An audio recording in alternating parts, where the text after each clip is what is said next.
Terima kasih saudara, masih bersama kami pemirsa Kompas TV. Masih kita bahas soal rumah tahfiz inklusif untuk orang berkebutuhan khusus. Dalam hal ini dengan ada teman tuli, teman bicara yang memang juga akan masuk di rumah tahfiz inklusif Yasmanti ini. Dan di segmen terakhir ini kita sudah bersama dengan Ibu Rahmawati Rahman atau biasa dipanggil Ambu Titi. Beliau adalah kepala rumah tangga rumah tahfiz inklusif Yasmanti. Bu Rahmawati Rahman, apa kabar?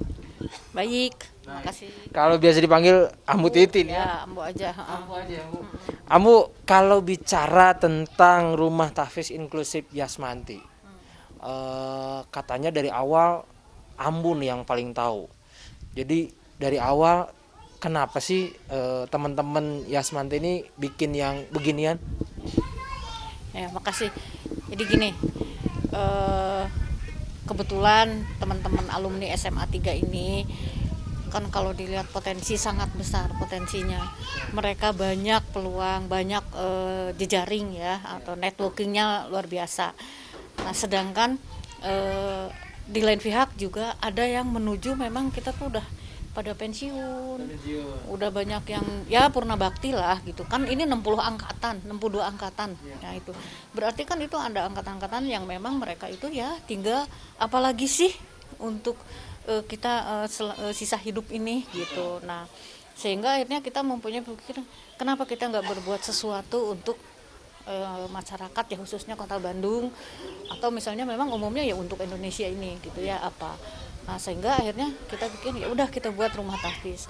Lalu rumah tahfiz ini kenapa kita katakan inklusif itu ya karena kita tidak mau eksklusif, intinya gitu. Jadi kita ingin menerima seluruh kalangan siapapun mereka. Nah, tapi karena memang juga keterbatasan dan kita juga learning by doing nih.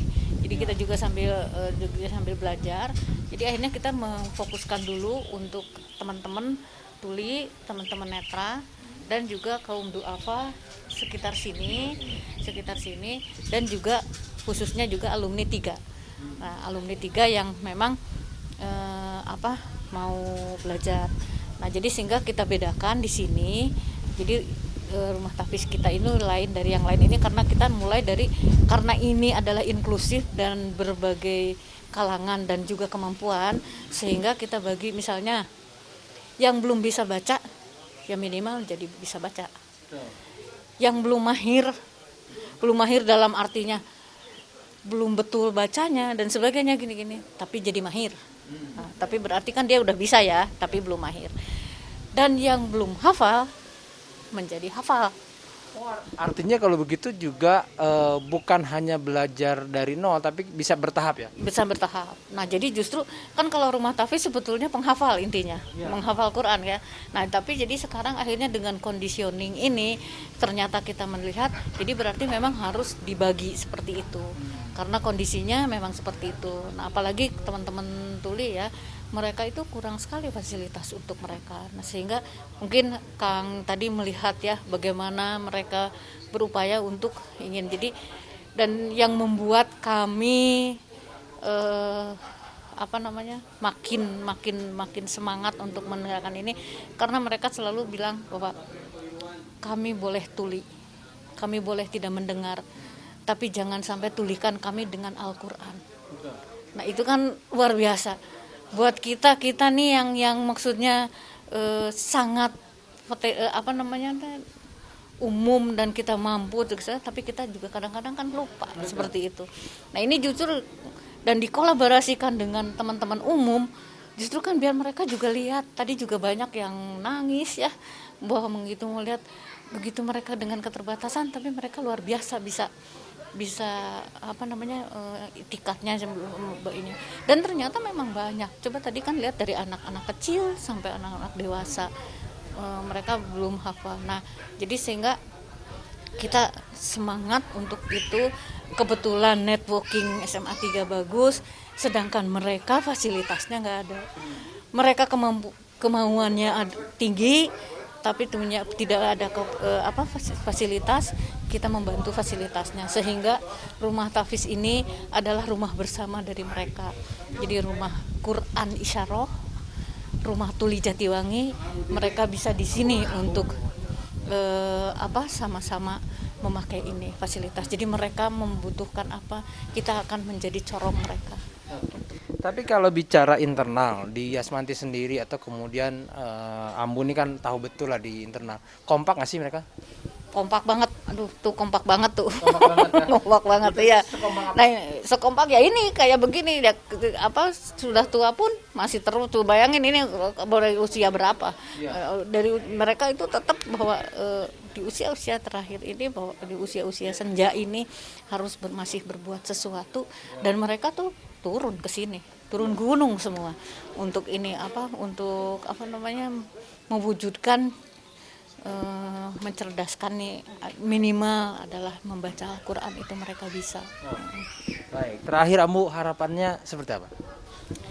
Harapan saya bahwa jadi gini, bahwa kemarin kita sudah membuat kesepakatan ya, bahwa gimana sih caranya teman-teman kita ini, terutama teman-teman tuli, membuat mereka itu tertarik membaca Al-Quran. Nah, sehingga kita membuat mereka itu jadi mudah dan menarik. Nah, sehingga harapan saya ini tuh bisa jadi tempat kita bersama mencurahkan nih, siapapun yang mau bergabung dengan kami ini, kita welcome, dan kita sama-sama hayu, kayak seperti misalnya membuat video tadi ya.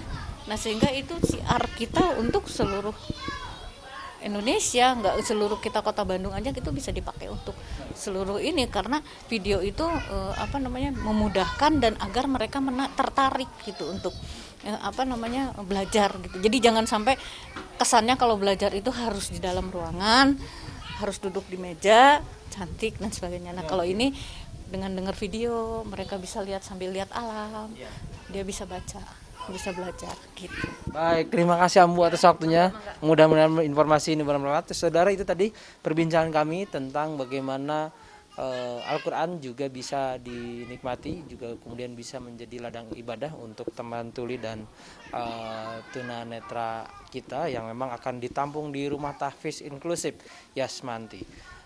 Saudara, kami tidak lupa untuk mengajak Anda tetap menjaga protokol kesehatan, dan hari ini kita harus vaksin, bukannya sekali, 2 kali, atau bahkan hari ini sudah ada vaksin lanjutan yang ketiga.